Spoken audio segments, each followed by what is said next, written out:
Now, for most of you out there that just seen this video, it's probably hard for you to imagine what it was like to be there, to go through something like that. That's why we brought in Mr. Robert Bucktooth Jr. He was actually there at this protest. The things that you're seeing in this video, he actually went through that. And sir, just want to thank you for being with us today on the program. And really what I want to start out with is just take us back to May 18th, 1997. You know, you see those things like that, and you wonder, like I'm saying, we're all going, what's it like? What was that day like for you? Take us through a little bit of what led up to that, and really what it was like for you. Well, thanks for having me. You got first. You know, it's kind of hard to get our message out, that because it didn't get past Rochester, New York. And after that, we've called everybody, and nobody wants to know what happened. Yeah. But what started out was that the Iroquois people from New York started protesting against the state because they were coming in trying to collect taxes for cigarettes sold on our land.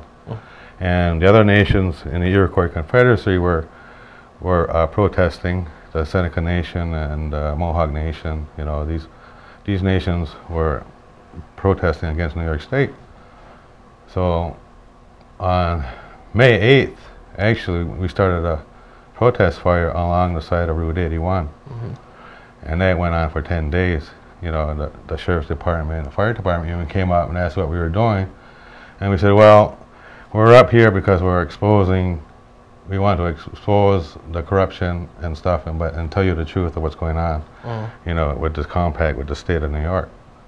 So we went up there, and for 10 days we had a bonfire going, and on the 10th day, on a Sunday, May 18th, the troopers came in on our land and start clubbing us.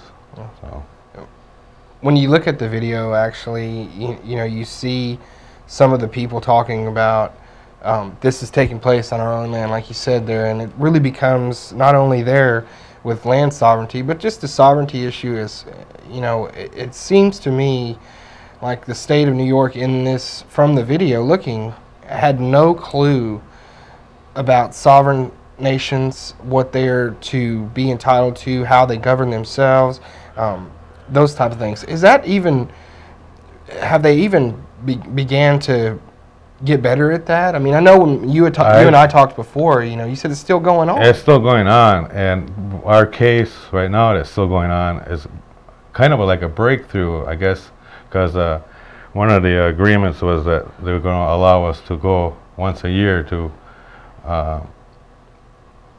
get our issues out with the state police. And we kind of think that's not, I don't know, to me it sounds like a lineup, you know, like, hey, these are the guys that are suing us, you know, these are what they look like, come get them. Exactly, you know? Yeah. So, but that's what it feels like, and I don't know, you know, right now they're offering a settlement, but to me it was another insult, like I got beat up again, you know, because I'm in that video, that's, you know, I'm the one getting clubbed up by those guys. And well, when I look at it too, you know, they did offer a settlement, but one of the things I noticed, and this has happened just recently, the settlement, I believe it's $3 million and for everyone there, and what I think I saw was it's not a settlement until the plaintiffs sign it. So, I mean, if we're not agreeing to this, you know, anything like that, then it doesn't have to go through. But in the immediate aftermath of this, there was nothing done with these troopers, or nothing at all? No, nothing at all. Nothing was being done. They kind of wanted to whitewash it, and we had our bonfire on the side of Route 81 for we had it going for a year, like day and night. I had to lose my job and my house and everything over this just to prove and show that I'm standing up for what I believe in, you know, and I had lost all that, and that's kind of how we moved out this way. And you've been in Oklahoma for how long now? About 6 years now. 6 years, but you're saying that, and you had talked to me, you know, that it's not gotten any better. You know, 15 years later, the Senecas, the Iroquois Confederation, really, all of those tribes up there are dealing with the same type of thing. The same thing is going on, and it's not stopping. And we tried everything. I mean, the Seneca Nation is trying, the Mohawk Nation, everybody's writing letters and sending delegates down to the UN, Washington, D.C., but they're just not listening. And it seems like not only do they continue to not listen, but they continue to, sort of turn a blind eye to sovereign issues all over. Oh, yeah. We deal with the same type of things here in Oklahoma with the Creek Nation, and, we've had our tobacco compact issues, just to bring it close to home, same type of things. Never went to violence like that, but it could. I mean, you look at it, things like that could get escalated and out of hand. Yeah, because it was supposed to be a peaceful event, but they got misinformation from our allegedly leaders, and that's what sent them in to club us, because they got misinformation that we had guns up there and alcohol and all this stuff, and we weren't about that. We were about the laws, the treaties that were made, our sovereignty. We were up there about the truth, and these guys are trying to stop that, the state and our leaders at Onondoga. So. When you folks out there, what Robert's talking about, a lot of you might be going, what? Their own leaders of the Onondoga Nation are the ones that allowed this to happen. But, we could see in the tape, too, and a little bit of background on this, those supposed leaders were put in place by not the Onondaga people. No. Those were put in by outside sources that had no idea what the Onondagas wanted, what they believed in, what they were protesting for. Those were leaders that were essentially handpicked by the powers that be to keep you guys under wraps, right? Pretty much, yeah, because we went to the UN, we went to the Justice Department, we went to everybody, and they told us that if we got every Onondaga to sign and say that these people are not the correct leaders, we will still back these people up and keep them in that position. So we went everywhere, and there's basically, we don't know what to do or where to go. It's like an international thing, we're thinking, because of our sovereignty and between two nations. But they don't even want to deal with that. Like recently I had a thing with the Tulsa City Court, and I stated, for my defense, I stated who I was, and that the federal government recognizes who I am, the Justice Department, BIA, and I gave them the laws and I showed them the treaties, but they still went against it. And I even asked them, don't you have an oath to uphold the U.S. Constitution, which states that treaties are the supreme law of the land and stuff like that? And he goes, yeah. But he still, just threw my stuff out. And it seems like there's no oversight as far as... I've tried everything, from way back, because even when I started the workforce, I've always been told by the outside that we were tax-free, that we don't pay taxes. And I was always told that, and when I went to work and everything, and I told my employers that, but the IRS would always come in at the end and take everything away from you. I said, no, you can't do that. But then I showed them the treaties and the law, and they just threw it in the trash, because they said I didn't have no merit. And that's why right now, I'm waiting for this lawsuit to settle and to end, which I wanted to go to trial.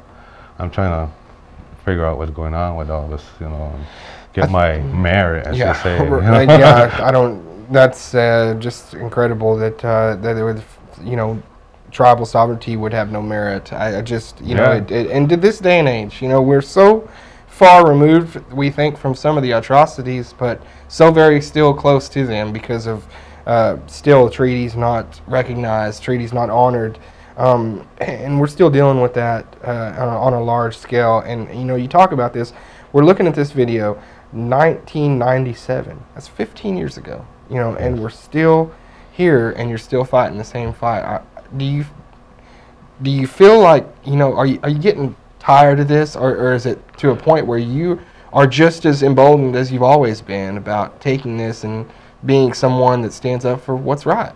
I'm still emboldened, like you said, in that too, but a lot of times it feels like I'm the only one doing it, but back in our territory, there's a lot of people that are still getting thrown in jail and beat up and even killed because they're standing up for their rights as sovereign people. And that's all we're asking, is that they recognize our sovereignty, and I see that the Creek Nation have their own tags, the Oneida Nation back home, they went and asked the New York State, can we have tags, and they said no. And then that's as far as I went. The Oneida Nation has all that money and stuff. They never went to court or nothing for it, and that's as far as I know it went. So there's no tags like that in our territory. That's what we're essentially here for. Native News Today and our program is to get stories out like this that nobody else wants to tell. We sure do. We want to get them out, get the information out for everybody out there. That I know a lot of people today are seeing something that they never knew existed, probably never knew what happened. We get so involved in what's going on here around our front porch that we forget that we have brothers and sisters out there that are taking the fight daily for their sovereignty and their issues. It's not, like you said, it's not just on our little territory, which is only like 4 square miles. It's happening on all nations, on their territories at a bigger scale. But like New York State is, they're offering us money, but they're not admitting that what they did was wrong. And we kind of want to go to trial, and it's not just, we want them to make an example of New York State, that they can't do this to Native people, in their territories and stuff. They just can't come in and beat you up. I mean, there were kids and elders there that when they came and did that. And there's a lot of people that got still clubbed and chased away that aren't on our lawsuit, and they feel what they're offering us is just not enough. But people are tired because it's been 15 years, and they want the cash. Everybody needs the money, and we weren't about the money in the first place. We were about getting the truth out,